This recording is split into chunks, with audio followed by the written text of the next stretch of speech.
जय गुरुदेव। छांदोग्योपनिषद 7वां अध्याय।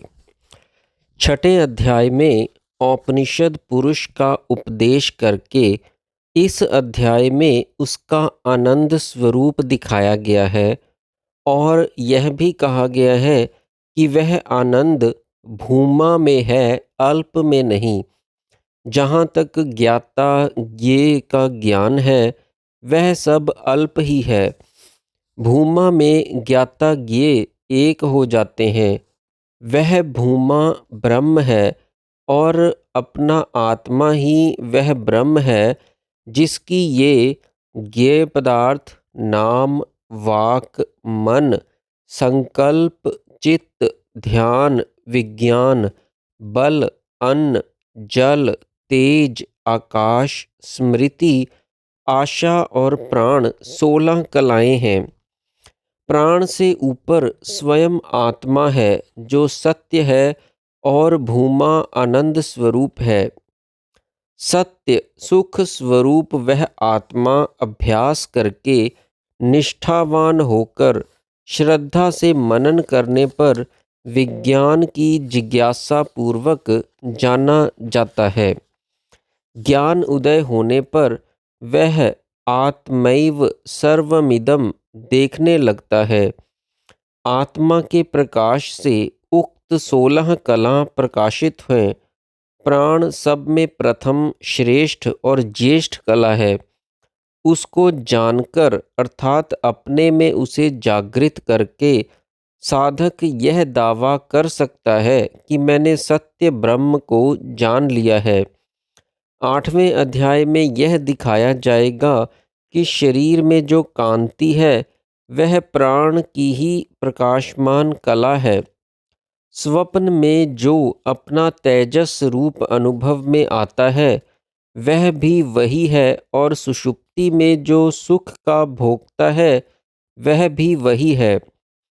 जिस आत्म तत्व की यह कला प्रकाशमान होती है उसका अनुभव तुरीयावस्था में किया जा सकता है और उसका साधन ब्रह्मचर्य का पालन है। इंद्र ने 101 वर्ष ब्रह्मचर्य से रहकर उसका ज्ञान प्राप्त किया और विरोचन 32 वर्ष ब्रह्मचर्य रखने पर भी देहाध्यास के कारण देह को ही आत्मा समझकर चला गया। जब प्राण कला जागृत होती है तो उसे ब्रह्म का सगुण रूप समझना चाहिए। हृदय में जो रूप जागृत होता है वह प्राण का ही रूप है, उसे श्वास कहते हैं। जो रूप बाहर प्रकट होता है वह शबल ब्रह्म कहलाता है।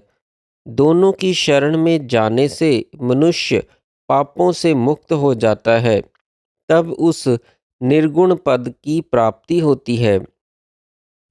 नारद ने सनत कुमार के पास जाकर कहा, भगवन मुझे उपदेश दीजिए। सनत कुमार ने कहा, जो तुम जानते हो वह बताओ, उसके आगे मैं कहूँगा। नारद ने कहा कि मैंने ऋग्वेद, यजुर्वेद, सामवेद, अथर्ववेद, इतिहास, पुराण, पितृविज्ञान, ज्योतिष, दैव विज्ञान, निधि शास्त्र, तर्कशास्त्र, एकायन विद्या, देव विद्या, ब्रह्म विद्या, भूत विद्या, क्षत्र विद्या, नक्षत्र विद्या, सर्प विद्या, जन विद्या ये सब पढ़ी हैं। मैं मंत्रवित तो हूँ, आत्मवित नहीं। मैंने आप जैसों से सुना है कि आत्मवित शोक के पार हो जाता है, परंतु मैं शोक करता हूँ। भगवान मुझे शोक से पार लगावें।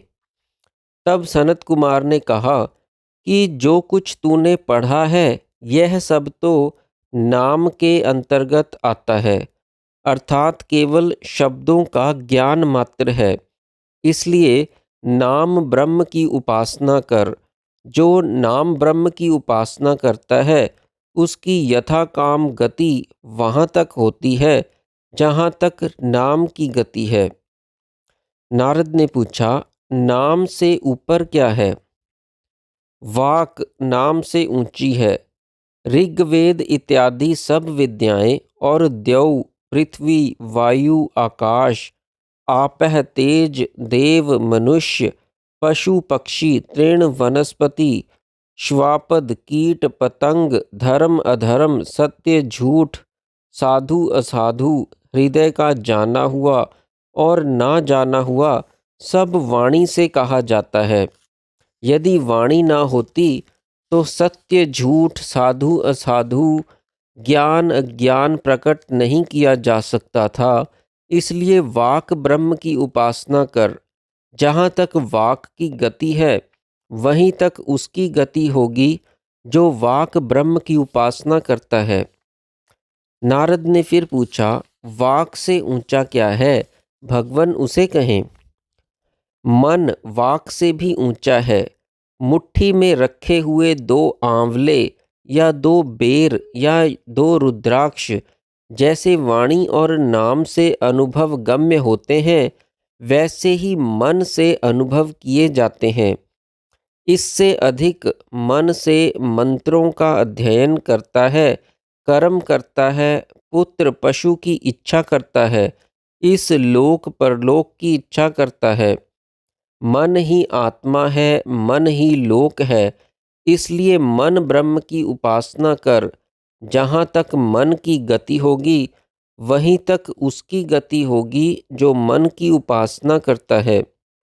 नारद ने फिर पूछा, मन से ऊंचा क्या है, हे भगवान वह मुझे बतावें। संकल्प मन से ऊंचा है। जिस वस्तु का संकल्प होता है उसे मन में विचार कर वाणी से शब्दों द्वारा कहता है।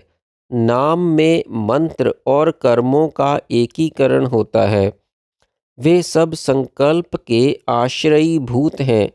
वे संकल्पात्मक होने से संकल्प में प्रतिष्ठित हैं। द्यावा, पृथ्वी, वायु, आकाश, आप, तेज, वर्षा, अन्न, प्राण, मंत्र, कर्म, लोक और लोकाश्रित सब कुछ का संकल्प पूर्व के संकल्प आश्रित हैं। इसलिए संकल्प ब्रह्म की उपासना कर। जहाँ तक संकल्प की गति है वहीं तक उसकी यथाकाम गति होती है जो संकल्प की उपासना करते हैं। फिर नारद ने पूछा, संकल्प से ऊपर क्या है वह मुझसे कहें। चित्त संकल्प से ऊंचा है। जो चित्त में संकल्प उठता है वही मन मनन करता है, उसे ही वाणी शब्दों में कहती है। नाम में मंत्रों का और मंत्रों में कर्मों का समावेश है। ये सब चित्त के आश्रित हैं। ये चेतन चित्त में प्रतिष्ठित हैं। इसलिए यदि बहुत विद्वान हो परंतु चित्त ना लगता हो तो लोग कहते हैं कि इसका चित्त यहाँ नहीं है, और यदि थोड़ा भी जानता हो पर उसका चित्त लगता हो तो लोग उसकी बातों को ध्यान से सुनते हैं। इसलिए चित्त ब्रह्म की उपासना कर। जो चित्त ब्रह्म की उपासना करता है वह चिंतित ध्रुव लोकों में प्रतिष्ठित होकर बिना व्यथित हुए उसकी सिद्धि प्राप्त कर लेता है। परंतु जहाँ तक चित्त की गति है वहाँ तक ही वह यथाकाम गति प्राप्त करता है। नारद ने फिर पूछा, चित्त से बड़ा क्या है भगवान उसे बताएं। ध्यान चित्त से बड़ा है। पृथ्वी, अंतरिक्ष, द्यौ, जल, पर्वत, देव, मनुष्य सब मानो ध्यान करते हैं। ध्यान से मनुष्य महत्व प्राप्त करते हैं, और जो छोटे लोग कलह, चुगली और दूसरों की बुराइयां करते हैं वे ध्यान का अपवाद करने वाले होते हैं।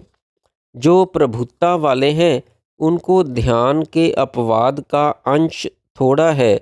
इसलिए ध्यान ब्रह्म की उपासना कर। जो ध्यान ब्रह्म की उपासना करता है उसकी यथाकाम गति वहाँ तक होती है जहाँ तक ध्यान की गति है।